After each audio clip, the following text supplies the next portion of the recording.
What's the chat in there right now when you know there's so many big names leaving? They haven't plugged too many of those holes for the season to come as well. No, they haven't. So they'll celebrate those players that are leaving. But I think it'll be a very hollow feeling for the boys in there, especially Trent Robinson, who's done a wonderful job to get them to this stage. But, the discipline, their errors, let them down again tonight. I think it'll be a real hollow feeling. I spoke to Teddy, interviewed him, and he had a very steely look in his eye, and I was like, holy, they look like they're on. And they started the game well, and they just went away from that. And a couple of errors, put them under the pump. And when you've got this might of the Melbourne Storm, you can't make those types of errors. Well, they gave a couple of penalties away as well to the Storm when they were coming out of trouble. I think they got scored on there. They got scored on the back of a scrum. And then they had a couple of errors also when they were coming out of trouble with the ball. They just couldn't go toe-to-toe with Melbourne when the pressure was on. There was a real big period of in the middle of that first half where the ball was in play for a long time, and Melbourne just came out of that better. They lost Lindsay Collins in the first tackle of the game. That stings. And he does so much stuff that goes unnoticed as well. So he's a huge loss given his season that he's had. As premiership windows go, is this one closed for now? What sort of stage are they heading into, the Roosters? Well, they're going to see what they come up with next year. You've got blokes like Siwa Wong and Sandon Smith. You'll have Sam Walker will be back halfway through next year. Brandon Smith, I'm not sure how bad he's knee, but if he's at Arico, he'll be at the same time. So they've got to unearth a few new plays, and it'll be a different looking team. And I think the coaching staff will have to get back to the drawing board and work out what sort of game they're going to have to play. Is it going to be a physical type of game like they have? They've got no Joey Manu, who came up with a lot of their unpredictable play and sort of broke the defence up. He didn't get the ball until really midway through the second half. That's what we were talking about. So, this moment here, though, while it's clear, you need to talk about it. Yep. What happened. And you've got to learn something about it in the moment, because it's never going to get clearer than right there after the game. That disappointment tells a lot of truth. So, they'll sit there and try to get out what they can. The coach's experience, he's been in this position a long time, and he'll know that, what I need to get out is something that's going to push them in the pre-season to go again. Great insight, Bradley. So the Roosters, they commiserate here tonight. The Storm, they celebrate for more. Let's bring in Cam and Danica.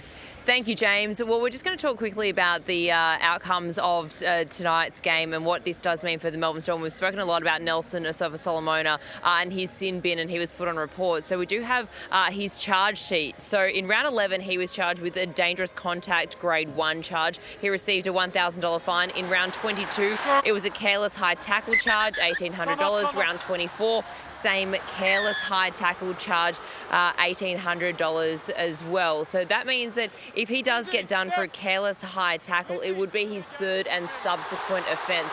A grade 1 would mean just a financial penalty, but anything more would mean that he is going to spend some time out on the sideline. So certainly a nervous wait for the Melbourne Storm and Nelson Asofa-Solomona to see what the match review committee has to say about that. And just some other news to come out of tonight's match as well. Tyrone Wishart, he was put on report for a crusher tackle, this one on James Tedesco. So he also too has to wait to see what the match review committee has to say about that one in the morning. And some other news as well. We heard earlier about Kalen Ponga. Now, they have released a statement just late this evening, in fact, regarding his selection for the Kangaroos. So what they said earlier in the week was that he was out of contention for the Kangaroos, but they have said that they would like to respond to any recent communication regarding Kalen Ponga, and they're saying that they understand his responsibilities under the NRL playing contract, NRL rules and collective bargaining agreement, and both parties commit to fulfilling all obligations, including availability to play representative football, subject to the standard health, fitness and mental readiness. So read into that what you will, but I'm sure that more will come out with this in the next few days, as well as we do get closer to the Pacific Championships. Yeah, plenty more to come there with Kalen. Obviously big news earlier in the week when he said he was unavailable, but it must mean that he might be doing some fitness tests and some other physical tests to see if he is actually capable of playing in that Pacific Test match series. I want to get your thoughts. You obviously so well versed with the Melbourne Storm. You know everything from inside the walls to what goes on. You obviously were here for so long.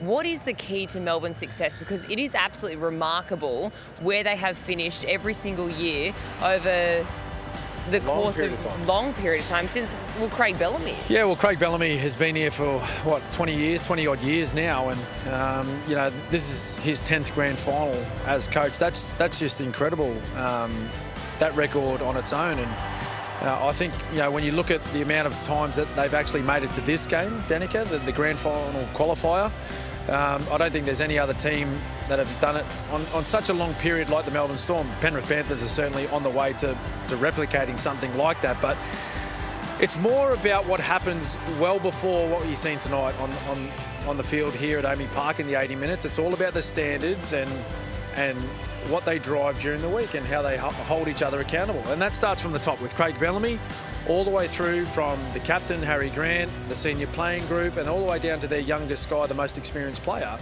They all hold each other accountable every single day. Every moment they're at training, whether they're in meetings, whether they're in the gym, whether they're out here on the field practicing their skills and their game plan, they all hold each other to a high standard. And that's just what they live and breathe by. And they've done that for a long, long time. Like I said, it starts with Craig Bellamy and the way he approaches his work and his role as head coach. And it's why they've got so many great results over a long period of time. We're seeing that with Penrith now.